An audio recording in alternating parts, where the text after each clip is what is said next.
সুস্বাগতম। ডক্টর কাদম্বিনী গঙ্গোপাধ্যায়। নামটা আমরা প্রায় ভুলেই গেছিলাম, কিন্তু গত কিছুদিন হলো প্রথমা কাদম্বিনী সিরিয়ালের কারণে তার সম্পর্কে জানবার আগ্রহ আমাদের সবার মধ্যেই বেড়েছে। কয়েকদিন আগে ব্লাইন্ড পার্সনস অ্যাসোসিয়েশনের তরফে এক ভদ্রলোক বললেন এই গল্পটি খাসা চ্যানেলে ডক্টর গাঙ্গুলিকে নিয়ে কিছু কাজ করবার কথা। তাই আজকের এপিসোড কাদম্বিনী বসু, পরবর্তীকালে ডক্টর কাদম্বিনী গঙ্গোপাধ্যায়। অনেক কিছুতেই তিনি প্রথম। কি কি শোনা যাক কতগুলো নমুনা। বেথুন স্কুল থেকে প্রথম কোন ভারতীয় মেয়ে প্রবেশিকা পরীক্ষায় বসেন? কাদম্বিনী বসু, 1878। প্রথম কোন মহিলা সসম্মানে প্রবেশিকা পরীক্ষায় উত্তীর্ণ হয়ে স্কুলের গণ্ডি পেরোন? কাদম্বিনী বসু, 1878 সালে। খোদ লর্ড লিটন তার প্রশংসা করেন। লেডি লিটনের হাত দিয়ে তাকে পুরস্কার ও সার্টিফিকেট দেওয়া হয়। বেথুন কলেজের প্রথম ছাত্রী কে? কাদম্বিনী বসু। প্রথম যে দুই ছাত্রী FA পরীক্ষায় পাশ করেন তাদের নাম কি? কাদম্বিনী বসু এবং চন্দ্রমুখী বসু। সালটা 1879-80। এবারে বিএ পরীক্ষা। আসলে চন্দ্রমুখী আর কাদম্বিনীর সাফল্য বেথুন কলেজে বিএ পড়ানোর দরজা খুলে দিয়েছিল। চন্দ্রমুখী নিলেন পলিটিক্যাল ইকোনমি আর কাদম্বিনী গণিত। 1883 সালের জানুয়ারিতে ইতিহাস গড়ে দুজনে বিএ পাশ করলেন। দেশের প্রথম দুই মহিলা গ্র্যাজুয়েট। স্ত্রী শিক্ষা, বিশেষ করে মহিলাদের উচ্চশিক্ষার উপরে চাপা পড়া জগদ্দল পাথর নড়িয়ে দিয়েছিলেন তারা। সেবার বিশ্ববিদ্যালয়ের সমাবর্তনে দুই মহিলার ডিগ্রি নেওয়া দেখতে এত ভিড় হয়েছিল যে পুলিশকে হিমশিম খেতে হয়েছিল। ভিড় বিশ্ববিদ্যালয়ের ক্যাম্পাস ছাড়িয়ে ট্রাম লাইন পর্যন্ত চলে গিয়েছিল। কবি হেমচন্দ্র এই দুই বিদুষীকে নিয়ে কবিতা লিখে ফেলেছিলেন।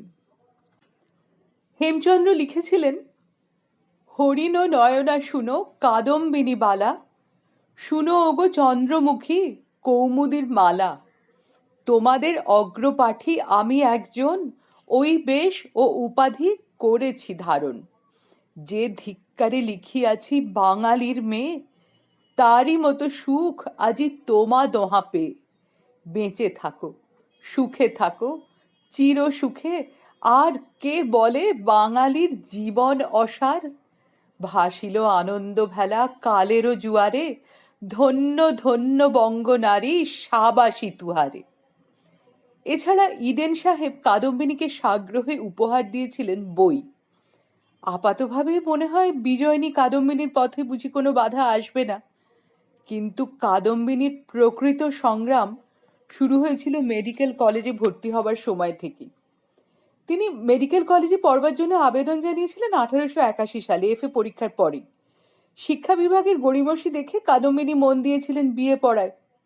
2 বছর পরে কাদম্বিনী আবার প্রশ্ন তুললেন, কিন্তু সেসবের মধ্যে পরে আসছি। আমরা তো আপাতত কাদম্বিনীর প্রথম হওয়ার লিস্টিগুলোর মধ্যে আছি। আবার ফিরে যাই সেখানে। 1889 খ্রিস্টাব্দে বম্বে শহরের ইন্ডিয়ান ন্যাশনাল কংগ্রেসের পঞ্চম অধিবেশনে প্রথম যে 6 জন নারী প্রতিনিধি নির্বাচিত হয়েছিলেন, কাদম্বিনী ছিলেন তাদের অন্যতম একজন। ততদিনে অবশ্য তিনি আর কাদম্বিনী বসু নন, তিনি কাদম্বিনী গঙ্গোপাধ্যায়। সেই অধিবেশনের ভোট অফ থ্যাঙ্কস ইংরেজি ভাষায় দিয়েছিলেন কাদম্বিনী গঙ্গোপাধ্যায়। তার পরের বছর 1890 সাল, ইন্ডিয়ান ন্যাশনাল কংগ্রেসের ষষ্ঠ অধিবেশন কলকাতায়। সেখানেও বক্তব্য রাখলেন কাদম্বিনী গঙ্গোপাধ্যায়। কাদম্বিনী ছিলেন কংগ্রেসের প্রথম মহিলা বক্তা। কিন্তু সব কিছুর ওপরে কাদম্বিনী ছিলেন ডাক্তার। আর তাই আমরা আবার ফিরে আসি তার প্রথম হবার যে লিস্টের মধ্যে আমরা ছিলাম সেইখানে। প্রথম কোন ভারতীয় মহিলা বিলেত থেকে একসাথে 3খানা মেডিকেল ডিপ্লোমা নিয়ে ফেরেন? কাদম্বিনী গঙ্গোপাধ্যায়, 1893 সালে। তিনি ছিলেন সে বছরের স্কটিশ কলেজের 14 জন সফল ছাত্রছাত্রীদের মধ্যে একমাত্র ছাত্রী এবং এডিনবারার প্রথম ভারতীয় ছাত্রী। যে 3টে ডিপ্লোমা তিনি সে বছর অত্যন্ত অল্প সময়ের মধ্যে পান, মাত্র 3 মাসের মধ্যে, সেগুলো হলো MRCP এডিনবারা, MRCS গ্লাসগো এবং DFPS ডাবলিন। এইগুলো নিয়ে তিনি দেশে ফেরেন। কিছুদিন লেডি ডাফরিন হাসপাতালে চাকরি করার পর স্বাধীনভাবে চিকিৎসা ব্যবসায় শুরু করেন। তিনি স্পেশালাইজ করেছিলেন পেডিয়াট্রিক্স আর গাইনোকোলজিতে। তিনি প্রথম নারী চিকিৎসক যিনি খবরের কাগজে বিজ্ঞাপন দিয়ে প্র্যাকটিস করতেন। হিন্দু পেট্রিয়ট বা বেঙ্গলির মতো কাগজে নিয়মিত বিজ্ঞাপন বেরোতো। কিন্তু এগুলো বললে তার সম্পর্কে সব বলা হয় না। তিনি ডাক্তার হিসেবে, চিকিৎসক হিসেবে এতটাই সাফল্য লাভ করেছিলেন, তার নাম এতদূর ছড়িয়েছিল যে নেপালের রাজা জং বাহাদুরের মা একবার খুব অসুস্থ হলেন। শেষ চেষ্টা হিসেবে রাজা আমন্ত্রণ জানালেন ডক্টর কাদম্বিনী গঙ্গোপাধ্যায়কে। তাঁর ওষুধে কাঠমান্ডুতে রাজমাতা সুস্থ হলেন। সাদরে নেপালের রাজা ফেরত পাঠালেন কাদম্বিনীকে কলকাতায়, সঙ্গে বিভিন্ন উপহারের সঙ্গে দিলেন একটা ধবধবে সাদা ঘোড়া। সেই ঘোড়ায় টানা গাড়িতে চেপেই কাদম্বিনী কলকাতার এক প্রান্ত থেকে অন্য প্রান্তে রোগী দেখতে ছুটতেন। রাস্তায় যাওয়ার সময়টুকু অনবরত লেস বুনে যেতেন। যে দক্ষতায় অস্ত্রোপচারে ছুরি চালাতেন, সেই দক্ষতাতেই তিনি তৈরি করতে পারতেন অপূর্ব সব লেসের নকশা। যে রাঁধে সে চুলও বাঁধে প্রবাদকে অক্ষরে অক্ষরে সত্যি করে সময় ও সমালোচনাকে পদানত করেছিলেন কাদম্বিনী। এই প্রসঙ্গে বলার লোভ সামলাতে পারছি না, স্বয়ং ফ্লোরেন্স নাইটিঙ্গেল 1888 খ্রিস্টাব্দের ফেব্রুয়ারি মাসে কাদম্বিনী সম্পর্কে লিখতে গিয়ে লিখছেন, অর্থাৎ কাদম্বিনী তখনও কিন্তু বিদেশে যাননি, বিদেশে ডিপ্লোমা নিয়ে আসেননি। সেই সময় ফ্লোরেন্স নাইটিঙ্গেল স্বয়ং কাদম্বিনী সম্পর্কে কি লিখছেন শোনা যাক। This young lady, Mrs. Ganguly, married after she made up her mind to become a doctor and has had one, if not two, children since. But she was absent only 13 days for her lying in and did not miss, I believe, a single lecture. এবারে শোনা যাক চিকিৎসক কাদম্বিনী গঙ্গোপাধ্যায়ের জীবনের একটা অন্যতম বিশেষ ঘটনা চিকিৎসক হিসেবে। স্থান, কাল আর পাত্র। স্থান ডিহি কলকাতার উত্তরাঞ্চলের একটা প্রাসাদ উপম অট্টালিকা। কাল আজ থেকে প্রায় 150 বছর আগেকার একটা শারদীয়া দিন, বাংলা 30শে আশ্বিন, কোজাগরী পূর্ণিমার পরের দিন, কৃষ্ণা প্রতিপদ তিথি 1304 সন। জাবনিক বিচারে 17ই অক্টোবর 1897। কিছু সমসাময়িক ঘটনার ইঙ্গিত পেলে কাহিনীর ধর্তয়টা ধরতে সুবিধা হবে। তার বছর 11 আগে পরম পুরুষ শ্রী রামকৃষ্ণদেব দিব্যধামে চলে গেছেন। ওদিকে ইউরোপ আমেরিকায় বেদান্ত ধর্মের জয়ধ্বজা উড্ডীন করে স্বামীজি সম্প্রতি ভারতে প্রত্যাবর্তন করেছেন। মাত্র 5 মাস পূর্বে জন্মগ্রহণ করেছে শ্রী রামকৃষ্ণ প্রতিষ্ঠান। আর 36 বছরের এক কবি সেই কোজাগরী পূর্ণিমার বাতাবরণে পদ্মা নদীতে একটি বজরায় বসে রচনা করছেন 14 মাত্রার একটি অতি দীর্ঘ কবিতা, দেবতার গ্রাস। আমাদের এই কাহিনীর পটভূমি ইতিপূর্বেই বললাম, ডিহি কলকাতার উত্তরাঞ্চলের একটি প্রাসাদ। 2 মানুষ উঁচু ঢালাই লোহার সিংদরজা থেকে লাল সুরকির চওড়া পথ অর্ধচন্দ্রাকারে এগিয়ে গেছে রাজপ্রাসাদের গ্র্যান্ড স্টেয়ার্সের দিকে। বাড়িতে এখনো লোক গিজগিজ করছে। দুর্গোৎসবে এসেছিল সবাই দূর দূরান্ত থেকে। গতকাল কোজাগরী মিটেছে, এবার ফেরার পালা। জমিদার বাড়ির গৃহস্থাপত্য ওয়ারেন হেস্টিংস সাহেবের বেলভেডিয়ার প্রমোদ ভবনের অনুকরণে। হ্যাঁ, সে বাড়িটাও আপনারা জানেন। আলিপুরে আমাদের জাতীয় গ্রন্থশালার কথা বলছি। চক মিলানো 2 তল অট্টালিকা। স্থান কাল হয়ে গেল, এবার পাত্র। কিন্তু এখানে আমরা তো জানি আমাদের কাহিনীর মূল চরিত্র পাত্র নয়, পাত্রী। নায়ক নয়, তথাকথিত নায়িকাও নয়, স্ত্রী জাতীয়া নায়ক। গৃহস্বামী রায়বাহাদুর শ্রীল শ্রীযুক্ত বাবু বটকৃষ্ণ রায়চৌধুরী মহাশয় এই বাড়ির মালিক। পাইকপাড়ার জমিদার বংশের সঙ্গে বৈবাহিক সম্পর্কে আবদ্ধ। প্রচুর বিত্ত, ততোধিক দার্ঢ্য এবং কুসংস্কার। বটকৃষ্ণ রায় মহাশয়ের তিনটি ধর্মপত্নী, কিন্তু মাত্র একজনই সন্তানবতী। ওর একটিই সন্তান, নবীন কৃষ্ণ। রায়বাহাদুর যে পঞ্চাশোর্ধ্ব তা তাঁর চেহারায়, বেশবাসে বা সাজসজ্জায় সহজে বোঝা যায় না। পুত্রের বয়স ৮৮।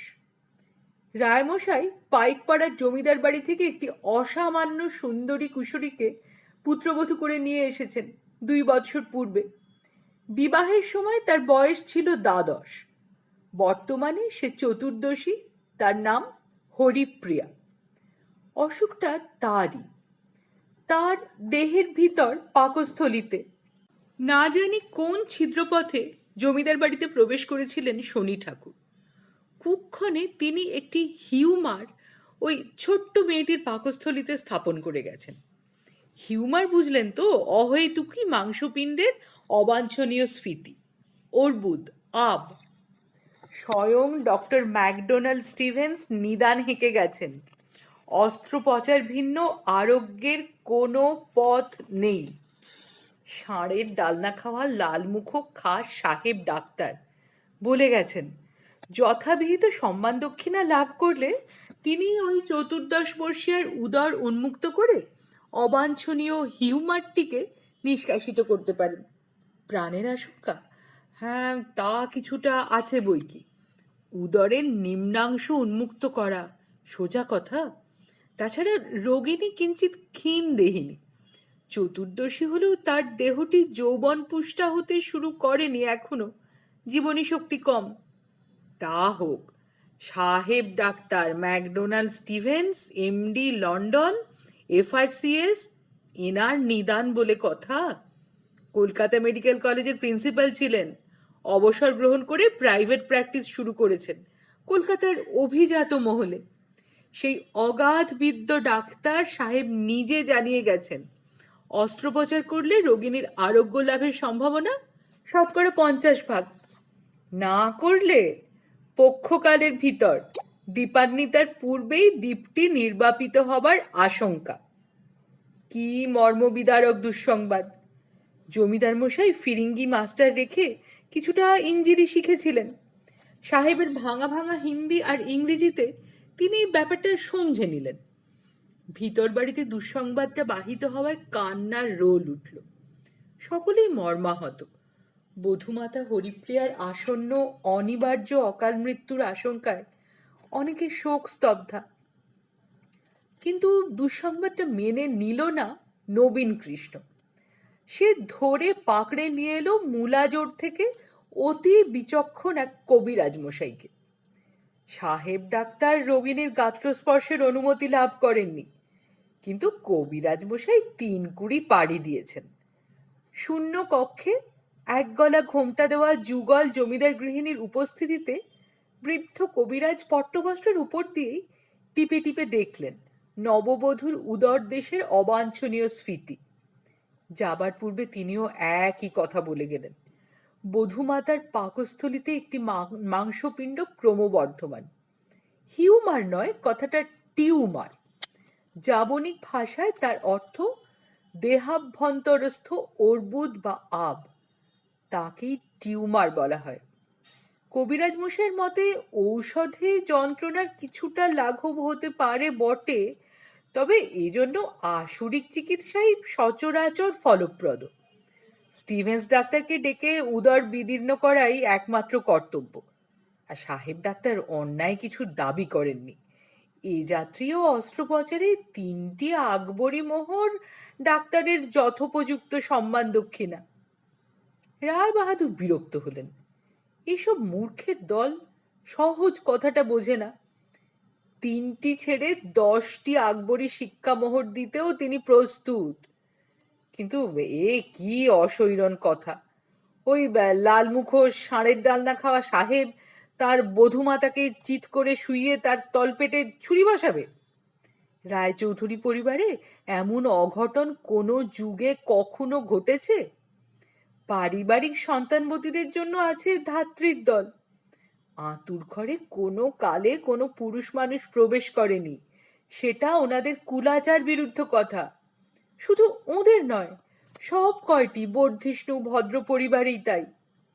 রমণীদের চিকিৎসা করা তখনই সম্ভব যখন তার ব্যাধির মূল উৎস নাভিমণ্ডলের ঊর্ধ্বভাগে। পুরুষ ডাক্তার ছুরি দিয়ে জমিদার বাড়ির বধূমাতার উদরের নিম্নাংশ বিদীর্ণ করছে, এ কথা শুনলে ঊর্ধ্বতন চতুর্দশ পুরুষ স্বর্গে শিহরিত হয়ে উঠবেন। কে জানে সাহেব বেটা ফতোয়া জারি করবে কিনা যে অস্ত্রোপচারের সময় বধূমাতার নিম্নাঙ্গ বস্ত্রাচ্ছাদিত রাখা চলবে না, তাতে সেপটিক হয়ে যাবার আশঙ্কা। বধূমাতাকে সম্পূর্ণ উলঙ্গ হয়ে শুতে বলবে হয়তো, সে অসম্ভব। তার চেয়ে হরিপ্রিয়া সাধনোচিত ধামেই প্রয়াণ করুক। উনি কথা দিচ্ছেন বৃষদ স্বর্গের আয়োজন করবেন। সেটা মিটে গেলেই নহবতখানায় রসুন চৌকিতে আবার নতুন করে সানাই বাজানোর আয়োজন হবে। আবার প্রতিবাদ জানালো নবীন কৃষ্ণ। বাবা মশাইকে সে সবিনয়ে জানালো এক আজব সংবাদ। শহর কলকাতাতেই আছেন একজন মহিলা ডাক্তার। অবিশ্বাস্য মনে হলেও তিনি পুরুষদের সঙ্গে একসঙ্গে মেডিকেল কলেজে পড়ে পাশ করেছেন, বিলাতে ডিগ্রিও লাভ করেছেন। মাত্র 5 বছর পূর্বে তিনি বিলাতে গিয়েছিলেন। বিলাতে স্কটিশ কলেজ থেকে ট্রাইবস বা ত্রিরত্ন উপাধি লাভ করেছেন। এডিনবারা থেকে এফআরসিপি, গ্লাসগো থেকে এমআরসিএস এবং ডাবলিন থেকে ডিএফপিএস উপাধি নিয়ে তিনি স্বদেশে ফিরে এসেছেন।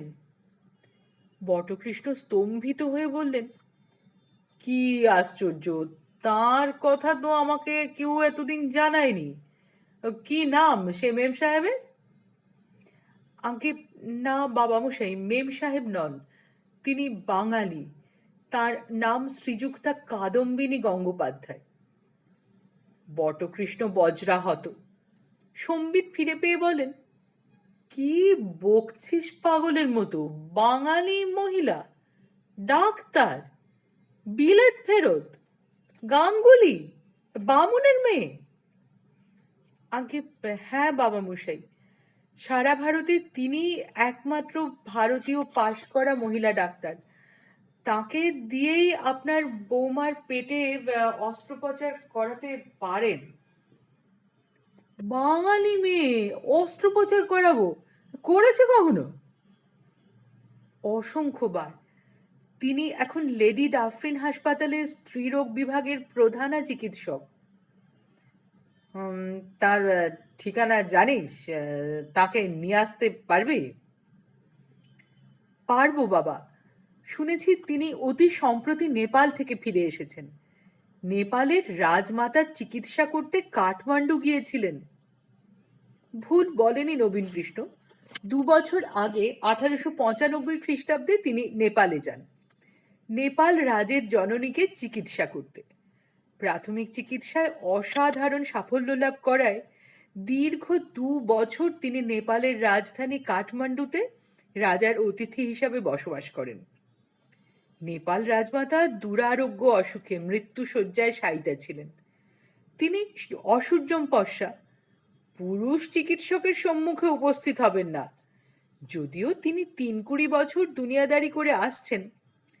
নিরুপায় নেপাল রাজ যখন মাতৃবিয়োগ অবশ্যম্ভাবী দুর্ভাগ্য বলে মেনে নিলেন, ঠিক সেই সময় কলকাতাবাসী তাঁর এক শুভানুধ্যায়ী বন্ধু সংবাদ পাঠালেন যে ঈশ্বরেচ্ছায় একজন বাঙালি মহিলা চিকিৎসা শাস্ত্রে অসাধারণ ব্যুৎপত্তি লাভ করেছেন।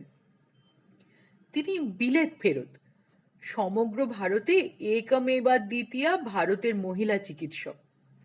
নেপালরাজ তাঁর দূতকে তৎক্ষণাৎ কলকাতায় প্রেরণ করলেন। অগাধ অর্থের বিনিময় তিনি ওই মহিলা চিকিৎসককে নিয়ে গেলেন তাঁর রাজধানীতে।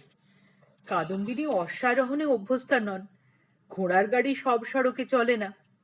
প্রায় 2 মাস পরে কিছুটা অশ্বশকটে কিছুটা ডুলিতে চেপে কাদম্বিনী এসে উপস্থিত হলেন কাঠমান্ডুতে।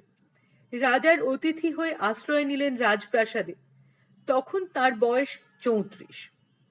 ইতিমধ্যে রাজমাতা শয্যালীনা, ধরে ধরে তাকে পাশ ফিরিয়ে দিতে হয়। বাকশক্তি প্রায় রুদ্ধ। রাজবৈদ্য রুগী না দেখেই নিদান হেঁকেছেন, আগামী পূর্ণিমার চাঁদ রাজমাতা দেখে যেতে পারবেন না। কাদম্বিনী এসে বসলেন তাঁর শয্যা পার্শ্বে। আদেশ করলেন তার শয়নের ব্যবস্থা ওই রোগিণীর কক্ষেই করে দিতে হবে। অতিথিশালায় তিনি আপাতত প্রত্যাবর্তন করতে পারছেন না। 24 ঘন্টা রোগিণী তাঁর নজরবন্দি হয়ে থাকবে। যে পূর্ণিমায় রাজবৈদ্যের নিদান মোতাবেক রাজমাতার স্বর্গাভিমুখে শিঙে ফুঁকতে ফুঁকতে যাত্রা করার কথা, সেদিন তিনি শয্যায় উঠে বসলেন। পরবর্তী অমাবস্যায় তিনি পালঙ্ক থেকে মর্মর মেঝেতে চরণপাত করলেন। ধীরে ধীরে কক্ষ মধ্যে পায়চারি শুরু করলেন। পরের মাসে স্বচিকিৎসক তিনি পালকি চেপে চললেন পশুপতিনাথের পুজো দিতে। সমগ্র নেপাল রাজ্যে দেবী ধন্বন্তরীর নামে ধন্য ধন্য পড়ে গেল। দীর্ঘ 2 বৎসরকাল কাদম্বিনী ছিলেন নেপাল রাজ্যে। রাজমাতার সম্পূর্ণ আরোগ্য লাভের পর তিনি কলকাতায় ফিরে এলেন। নেপাল রাজ প্রতিশ্রুত অর্থের অতিরিক্ত কাদম্বিনীকে দিলেন সর্বাঙ্গোপযোগী এক প্রস্থ অলঙ্কার, হিরে বসানো মুকুট, কণ্ঠে শতনরী, কেউর, কঙ্কন, মেখলা থেকে চরণের নূপুর। কাদম্বিনী প্রতিবাদ করেছিলেন, এসব কি, এসব অলঙ্কার পরবার মতো বয়স কি আর আমার আছে? ধমকে উঠেছিলেন বৃদ্ধা রাজমাতা। बड़ी खानदानी डॉक्टर बनेছিস ना रे, बहुत पढ़ी लिखी हो गई, लेकिन औरतेर बुड़बकी की छिपाते पारबी? ये सब की तोके दिच्छी हमी, ये सब तो चुन्नी मुन्नी ज्योतिर्मयी के लिए। तू तो सिर्फ मोट बोईबी काठमांडू से कलकत्ता तक। চুন্নি মুন্নি জ্যোতির্ময়ী মানে জানেন তো? কাদম্বরী দেবীর কন্যা, স্বাধীনতা সংগ্রামী জ্যোতির্ময়ী গঙ্গোপাধ্যায়। আমাদের এই কাহিনীর কালে তার বয়স তখন 7 বছর। তিনি কলকাতায় ছিলেন বাবার কাছে। কথাটা যখন উঠেই পড়ল, তখন জ্যোতির্ময়ী দেবীর একটা সংক্ষিপ্ত পরিচয় দিয়ে দিই। জ্যোতির্ময়ী কলকাতার এমএ। কটক র্যাভেনশা কলেজের মহিলা বিভাগ খোলা হলে তার অধ্যক্ষা নিযুক্ত হন। কিছুদিন পরে লালা লাজপতের আমন্ত্রণে কটক থেকে চলে যান জলন্ধর, সেখানকার কন্যা মহাবিদ্যালয়ের অধ্যক্ষার জন্য। তার উপরে সিংহলে চলে যান কলম্বো বুদ্ধিস্ট কলেজের অধ্যক্ষা হিসেবে। মোহত্তাজির লবণ আইন অমান্য আন্দোলনে 1930 সালে তিনি বাংলায় নারী সত্যাগ্রহ সমিতির সহ সভানেত্রী ছিলেন। সভানেত্রী ছিলেন দেশবন্ধুর বোন উর্মিলা দেবী। পরের বছর 26শে জানুয়ারি কলকাতায় আইন অমান্যকারীদের একটা মহা শোভাযাত্রা বার হয়েছিল।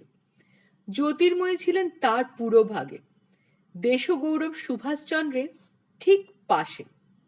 কলকাতার পুলিশ কমিশনার টেগার্ট হঠাৎ সত্যাগ্রহীদের উপর গুলি চালানোর আদেশ দিয়ে বসে। বোধ করি তার উদ্দেশ্য ছিল ব্রিটিশ সাম্রাজ্যের সবচেয়ে বড় শত্রুটাকে গুলিবিদ্ধ করে হত্যা করা। কিন্তু জ্যোতির্ময়ী হঠাৎ সুভাষচন্দ্রকে আড়াল করে দাঁড়ান, যার ফলে সুভাষচন্দ্র রইলেন অনাহত, আর বাহুমূলে বুলেট বিদ্ধ জ্যোতির্ময়ী গেলেন হাসপাতালে। 42-এর আন্দোলনের সময় তিনি শয্যাশায়ী, যোগ দিতে পারেননি। কিন্তু তার 3 বছর পর যখন আজাদ হিন্দ বাহিনীর নায়কদের লালকেল্লায় বিচার হচ্ছে, তখন এই জ্যোতির্ময়ী চিকিৎসকের নিষেধ অমান্য করে সত্যাগ্রহীদের মিছিলে সামিল হয়েছিলেন। শোভাযাত্রার শেষে হেঁটে বাড়ি ফেরবার সময় একটি মিলিটারি ওয়েপন ক্যারিয়ারের ধাক্কায় তার জীবনাবসান ঘটে 22শে নভেম্বর 1945 সাল। যাই হোক, জ্যোতির্ময়ী নন, আজকে আমরা তার মায়ের কথা বলতে বসেছি। নেপালরাজ খুশি হয়ে কাদম্বরী দেবীকে অনেক উপঢৌকন দিয়েছিলেন। জ্যোতির্ময়ীর জন্য সর্বাঙ্গ শোভন এক প্রস্থ অলঙ্কার, আর তার দাদা প্রভাতচন্দ্র মানে ব্রাহ্ম সমাজের প্রখ্যাত নেতা জংলি গাঙ্গুলি নামে পরিচিত 1889 থেকে 1973 অবধি যিনি বেঁচেছিলেন, সেই প্রখ্যাত সাংবাদিকের জন্য একটা সাদা রঙের টাট্টু ঘোড়া। তাছাড়া ভালো ভালো পোশাক, কার্পেট, তামা, পিতল, হাতির দাঁতের তৈজস, শৌখিন সামগ্রী, সেই সব কিছু নিয়ে কিছুদিন আগেই ভদ্রাসনে কাদম্বিনী ফিরে এসেছেন। নবীন কৃষ্ণ একদিন তাকে পাকড়াও করে নিয়ে এলো। কাদম্বিনী দেবীর কিংখাবে মোড়া পালকি নিয়ে চার বেহারা হুমনো হুমনো করতে করতে এসে থামলো রায়বাহাদুরের বাড়িতে। রায়বাহাদুর তাকে সসম্ভ্রমে নিয়ে এসে বসালেন তার বৈঠকখানায়। কক্ষান্তরে উপবিষ্ট খিদমাতগার টানা পাখা সজোরে টানতে শুরু করলো। এলো ভৃঙ্গারে করে মিছরির পানা আর সন্দেশ। কাদম্বিনী এক গ্লাস শরবত পান করলেন শুধু, বললেন, এবার চলুন রায়বাহাদুর, রোগিণীর কাছে যাওয়া যাক। রায়বাহাদুর সবিস্তারে রোগ বর্ণনা করলেন। সাহেব ডাক্তার বলে গেছেন ওর পুত্রবধূর উদর দেশে খাদ্যনালীতে না বা হিউমার নয়, বেমক্কা একটা টিউমার ঢুকেছে।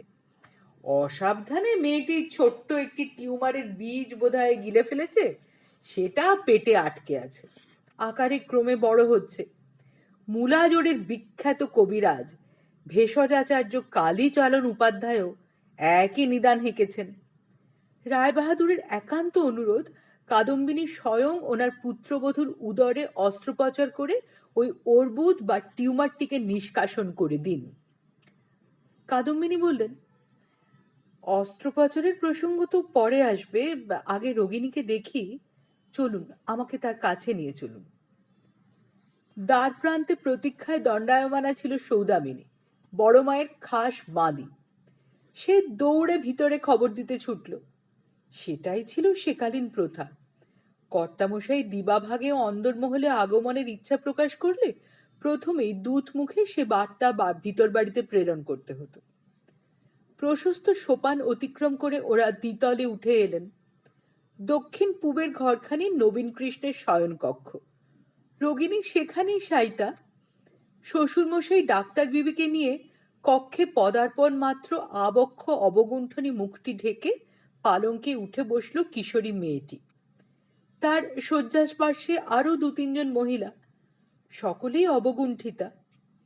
বিরাট কক্ষের অপর প্রান্তে একটি আরাম কেদারায় রায়বাহাদুর উপবেশনের আয়োজন করছিলেন। বাধা দিলেন কাদম্বিনী, বললেন, এবার আমি রোগিণীকে পরীক্ষা করব, আপনি বরং নিচে বৈঠকখানায় গিয়ে বসুন, পরে আপনার সঙ্গে কথা হবে।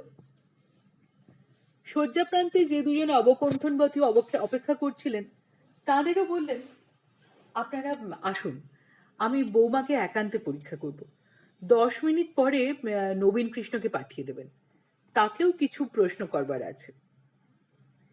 ঘরখানি খালি হলে কাদম্বিনী বললেন, গরমে একেবারে ভেপসে উঠেছিস, নে এবার ঘোমটা খোল।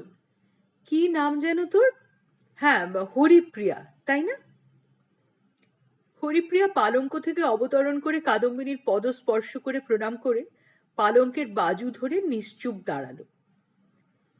এ কি দাঁড়িয়ে রইলি কেন? বস এখানে। কতদিন বিয়ে হয়েছে তোর? জবাবটা জানা ছিল, তবু সহজ হতে প্রশ্নটা করলেন। তারপর জানতে চাইলেন বাপের বাড়িতে কে কে আছেন, তাদের কার সঙ্গে কবে শেষ দেখা হয়েছে। কাদম্বিনী বিচক্ষণ চিকিৎসক, জানেন ওই কিশোরী মেয়েটিকে অন্তরঙ্গ প্রশ্ন করবার পূর্বে তার সঙ্গে একটা সহজ সরল সম্পর্ক গড়ে তুলতে হবে। কিশোরী নববধূর কাছে বাপের বাড়ির প্রসঙ্গের চেয়ে আর কি প্রিয়তর হতে পারে। এবার ওকে চিত হয়ে শুয়ে পড়তে বললেন। শাড়ির খুঁট আর পেটিকোটের দড়ি আলগা করে দিতে বললেন। নিজে উঠে গিয়ে বিশাল দরজায় ছিটকিনি দিয়ে ফিরে এলেন। তারপর পালঙ্কে চিত করে শুইয়ে দিলেন সেই কিশোরী সীমন্তিনীকে। নিবিবন্ধের গ্রন্থি অপসারিত করে শায়িতা মেয়েটির উদরদেশ অনাবৃত করে দিলেন। লঘু হস্তচাপ দিলেন উন্মুক্ত উদরের এখানে ওখানে। তারপর কাপড়টা যথাস্থানে টেনে দিয়ে ওর নাড়ি দেখলেন, জিভ দেখলেন, চোখের কোলের রক্তিম আভা পরীক্ষা করে বললেন, এবার উঠে বস, কাপড়ের কষিটা ঠিক করে বেঁধে নে। এবারে বল দেখি আমাকে, কতদিন আগে শেষবার ঋতুমতী হয়েছিস? হরিপ্রিয়া নিবিবন্ধে গিঁট দিয়ে বস্ত্র পরিধান পর্ব সেরেছে ইতিমধ্যে। এবার সে হরির নয়ন মেলে নির্বোধের মতো নির্বাক তাকিয়ে রইল। কি বললাম বুঝতে পারলি না? দুকানি ঢেড়ি ঝুমকো আর নাকের নোলকটা দুলতে থাকে, নেতিবাচক শিরশ্চালন করায়। লেখাপড়া শিখিসনি তাই না? বাংলা হরফ চিনতে পারিস? পুনরায় নেতিবাচক শিরশ্চালন। অস্ফুটে বলল, আমাদের বাড়িতে মেয়েদের কারো অক্ষর পরিচয় নেই। মেয়েরা লেখাপড়া শিখলে অষ্টমঙ্গলার আগেই বিধবা হয়ে যায়। তাই বুঝি?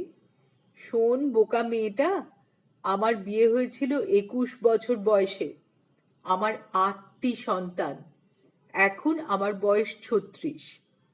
আমি যে সধবা তা তো স্বচক্ষে দেখতেই পাচ্ছিস। হরিপ্রিয়া অধবদনে নীরব রইল। ঋতুমতী হওয়া বুঝিস না? মাসিক বুঝিস? মাসে 4 দিন অশৌচ হয় মেয়েদের। তোর হয় না? ও হ্যাঁ, সে তো প্রায় 2 মাস বন্ধ। প্রায় 2 মাস বললে শুনবো না আর, ঠিক মনে করে দেখ।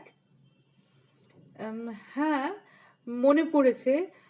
ঝুলন যাত্রার আগের দিন শেষবার আমার অশৌচান্ত হয়। বুঝলাম। তার মানে 2 মাস বাদ গেছে, এটা 3য় মাস। হ্যাঁ, তাই। এই সময় কে যেন এসে দরজায় টোকা দিল। হরিপ্রিয়া গিয়ে দরজা খুলে দিতে ঘরে প্রবেশ করলো নবীন কৃষ্ণ। হরিপ্রিয়া পুনরায় অবগুণ্ঠনবতী হল। কাদম্বিনীর পদধূলি নিয়ে নবীন কৃষ্ণ প্রশ্ন করে, আপনি আমাকে খুঁজছিলেন? হ্যাঁ বাবা নবীন কৃষ্ণ, তোমার সঙ্গে কিছু গোপন পরামর্শ আছে। তুমি দরজায় ছিটকিনিটা দিয়ে এখানে এসে বসো দিকিনি। নবীন কৃষ্ণ দ্বার রুদ্ধ করে ফিরে এসে বসল পালঙ্কের অপর প্রান্তে, হরিপ্রিয়ার সঙ্গে যথেষ্ট দূরত্ব বজায় রেখে। কাদম্বিনী বললেন, দেখো, নিশ্চিত করে এখনই বলতে পারছি না বাবা নবীন কৃষ্ণ, তবে আমার যেটা অনুমান তা আমি তোমাদের দুজনের কাছে গোপনে জানিয়ে যাব। 2 সপ্তাহ পরে আমি আবার এসে হরিকে পরীক্ষা করে দেখব। শোনো, ওর পেটে অস্ত্রোপচার সম্ভবত করতে হবে না। পেটে কোনো টিউমার নেই। হয়তো হরিপ্রিয়া মা হতে চলেছে। কাদম্বিনী থামলেন, ইচ্ছে করেই নতনেত্র হলেন। সেই সুযোগে বরবধূ পরস্পরের দিকে তাকালো। নতুন করে শুভ দৃষ্টি হলো ওদের। কাদম্বিনী বললেন, স্ত্রী জননেন্দ্রিয়ের বিষয়ে তোমাদের কোনো ধারণা আছে? হরিপ্রিয়া চুপ করে তাকিয়েই থাকে। স্ত্রী জননেন্দ্রিয় শব্দটা তার মাথার 1 বিঘত উপর দিয়ে উড়ে গেছে। নবীন নেতিবাচক গ্রীবাভঙ্গি করল। কাদম্বিনী পুনরায় বললেন, সচরাচর ধরো 1999টি ক্ষেত্রে পুরুষের শুক্রকীট আর নারীর ডিম্বের মিলন হয় স্ত্রীলকের যোনিপথে, এবং নিষিক্ত ডিম্বটি আশ্রয় লাভ করে ইউটেরাসে, অর্থাৎ জরায়ু বা গর্ভাশয়ে। সেখানে সে প্রায় 9 মাস 10 দিন বর্ধিত হয়। কিন্তু 1000 করা একটি ব্যতিক্রম ক্ষেত্রে নিষিক্ত ডিম্বটি আশ্রয় লাভ করে ফ্যালোপিয়ান টিউবে। হরিপ্রিয়া আকণ্ঠ ঘুমটা টেনে দিলে উৎকর্ণ হয়ে শুনছে, বোঝবার চেষ্টা করছে। নবীন কৃষ্ণ বলল, ফ্যালোপিয়ান টিউব কাকে বলে? কাদম্বিনী বললেন, নারী দেহে যে প্রত্যঙ্গে ডিম্ব উৎপাদিত হয় তাকে বলে ওভারি বা ডিম্বাশয়। এই ডিম্বাশয় থেকেই ফ্যালোপিয়ান টিউবের পথ বেয়ে অনিষিক্ত ডিম্ব এগিয়ে আসে নিষিক্ত হতে। আগেই বলেছি, নিষিক্ত ডিম্ব সচরাচর আশ্রয় লাভ করে মাতৃগর্ভে, ইউটেরাসে, কিন্তু কোনো কোনো ব্যতিক্রম ক্ষেত্রে তা ফ্যালোপিয়ান টিউবের ভিতরেই আশ্রয় লাভ করে। সেখান থেকে তাকে সরিয়ে এনে জরায়ুতে সংস্থাপিত করতে না পারলে ভ্রূণের মৃত্যু হয়। মায়েরও জীবন সংশয় হতে পারে। তাই তখন নানান ঔষধ প্রয়োগে এবং কিছু ব্যায়ামের মাধ্যমে ওই নিষিক্ত ভ্রূণটিকে জরায়ুতে নিয়ে আসার চেষ্টা করতে হয়। আমিও তাই করব। যদি সফল হই তাহলে হরিপ্রিয়া মা হবে। যদি সফল না হতে পারি তাহলে অস্ত্রোপচারের মাধ্যমে ভ্রূণটিকে বার করে আনতে হবে। সেক্ষেত্রে মায়ের জীবন রক্ষা করে শল্য চিকিৎসকের একমাত্র কর্তব্য হবে। কিন্তু শোনো, এ কথা শুধু তোমাদের দুজনের মধ্যেই যেন গোপন থাকে। আমি রায়বাহাদুরকে জানিয়ে যাব, এখনই অস্ত্রোপচার নিষ্প্রয়োজন। 15 দিন পরে এসে আমি দেখব। তুমি আমার সঙ্গে এসো নবীন। আমি তোমাকে ওষুধপত্র আর খাদ্য তালিকার একটা নিদান ধরিয়ে দেব, আর দেব একটা ওজন করার যন্ত্র। প্রতিদিন সকালে দাস্ত হওয়ার পর কিছু আহারের পূর্বে ওর ওজন নিয়ে একটি খাতায় লিখে রাখবে। খুব হালকা সেমিজ পরে প্রতিবার একই পোশাক পরে ওজন নেওয়া চাই, যাতে বোঝা যায় গর্ভস্থ সন্তানের বৃদ্ধি কি হারে হচ্ছে। বুঝলে? ওরা যুগলে প্রণাম করল ধন্বন্তরী মাকে, তদানীন্তন ভারতবর্ষের একমাত্র ভারতীয় মহিলা চিকিৎসককে। কাদম্বিনী গঙ্গোপাধ্যায়, যিনি প্রথম জীবনে ছিলেন কাদম্বিনী বসু, তার পৈতৃক নিবাস বরিশাল জেলার চাঁদশি গ্রামে, কিন্তু তার জন্ম সম্ভবত বিহারের ভাগলপুরে, কারণ তার ব্রাহ্ম ধর্মাবলম্বী পিতা ব্রজকিশোর বসু ছিলেন ভাগলপুর স্কুলের হেডমাস্টার মশাই। তিনি এবং তার বন্ধু অভয়চরণ মল্লিকের নেতৃত্বে ভাগলপুরে নারী মুক্তি আন্দোলনের সূচনা এবং ভারতে প্রথম মহিলা সমিতি স্থাপিত হয়। তখন কাদম্বিনীর বয়স মাত্র 2 বৎসর। ব্রজকিশোর ছিলেন নারী মুক্তি এবং নারী শিক্ষার এক আদি প্রবক্তা। শোনা যায় তিনি তার জননীকে দুরারোগ্য রোগের আক্রমণ থেকে রক্ষা করেন। ব্রজকিশোরের মায়ের হয়েছিল একই বিড়ম্বনা। রোগের মূল উৎস উদর দেশে, নাভি মূলেরও নিচে। পুরুষ কবিরাজকে দিয়ে তিনি তার দেহ পরীক্ষা করতে দেবেন না, ফলে মৃত্যুর জন্য প্রস্তুত হচ্ছিলেন তিনি। ব্রজকিশোর এই সময় সন্ধান পান যে বর্ধমানের কলাইঝুঁটি গ্রামে চিকিৎসা করেন এক মহিলা কবিরাজ, চিরকুমারী হটি বিদ্যালঙ্কার বা রূপমঞ্জরী। অদ্ভুত জীবনী এই রূপমঞ্জরী। তার পিতা নারায়ণ দাস অষ্টাদশ শতাব্দীর শেষ পাদের মানুষ। কন্যার অসাধারণ মেধা ও বুদ্ধির পরিচয় পেয়ে নারায়ণ দাস তাকে নিকটবর্তী গ্রামের এক বৈয়াকরণের গৃহে রেখে আসেন। সেখানে সে ছেলেদের সঙ্গে একই টোলে বিদ্যাভ্যাস করতে থাকে। পিতার মৃত্যুর পর গ্রামে ফিরে শ্রাদ্ধ সমাপন করে রূপমঞ্জরী পুনরায় গুরুগৃহে প্রত্যাবর্তন করেন। সেখানে ব্যাকরণ পাঠ সমাপ্ত করে তিনি চলে আসেন স্বরগ্রাম নিবাসী আচার্য গোকুলানন্দ তর্কালঙ্কারের কাছে। তার কাছে দীর্ঘদিন সাহিত্য, অলঙ্কার, চরক, সুশ্রুত প্রভৃতি জটিল শাস্ত্র অধ্যয়ন করে বিদ্যালঙ্কার উপাধি লাভ করেন। এরপর হটু বা রূপমঞ্জরী স্বগ্রামে প্রত্যাবর্তন করে নরনারী নির্বিশেষে আর্তের সেবায় মনোনিবেশ করেন। তিনি পুরুষ পণ্ডিতদের মতো মস্তকমুণ্ডন ও শিখা ধারণ করতেন, এবং এখানে আমরা যা বলছি তা কিন্তু ঐতিহাসিক তথ্য। ব্রজকিশোর তাঁর যৌবনে রোগজীর্ণা জননীকে নিয়ে কোনো ক্রমে উপস্থিত হতে পেরেছিলেন সেই ব্যতিক্রমী মহিলা কবিরাজের ভদ্রাসনে। মাসখানেক চিকিৎসা করে রূপমঞ্জরী সেই মৃত্যুলীনা বৃদ্ধাকে সুস্থ করে তোলেন। কিন্তু ব্রজকিশোরের পরিবর্তন হলো আরও বৃহত্তর। ধর্মে তিনি ছিলেন রামমোহনপন্থী। হিঁদু টুলো পণ্ডিতদের ওই ছেঁদো কথায় তার কোনোদিনই বিশ্বাস হয়নি। অর্থাৎ বিদ্যাভ্যাস আর বৈধব্য এক সূত্রে আবদ্ধ, তা তিনি মানতেন না। কিন্তু এসব ছাড়িয়েও ভেষগাচার্যা রূপমঞ্জরীকে দেখে হেডমাস্টার মশাই জীবনের আদর্শটাই বদলে গেল। অতঃপর তাঁর জীবনের ব্রত হল স্ত্রী শিক্ষা বিস্তার। এই বাপের মেয়ে কাদম্বিনী জন্মগ্রহণ করলেন ঠিক সেই বছরে যে বছর ঠাকুর বাড়িতে আবির্ভূত হলেন রবীন্দ্রনাথ, অর্থাৎ 1861 খ্রিস্টাব্দে 18ই জুলাই কাদম্বিনীর জন্ম। ভাগলপুরে তখন মেয়েদের কোনো বিদ্যালয় ছিল না। ব্রজকিশোর তার আদরের দুলালিকে নিয়ে চলে এলেন শহর কলকাতায়। কাদম্বিনী গাঙ্গুলি সংক্রান্ত আরও অনেক অজানা তথ্য নিয়ে খুব শিগগিরই আবার আসছি। আগামী 3 দিনের মধ্যে নিচে ডেসক্রিপশন বক্সে পরবর্তী এপিসোডের লিংক পেয়ে যাবেন। আর অনুরোধ, যদি আজকের এপিসোড আপনার ভালো লেগে থাকে তাহলে দয়া করে লাইক বাটন পুশ করুন এবং সাবস্ক্রিপশন বাটন। ধন্যবাদ, সঙ্গে থাকবেন, শিগগিরই আসছি।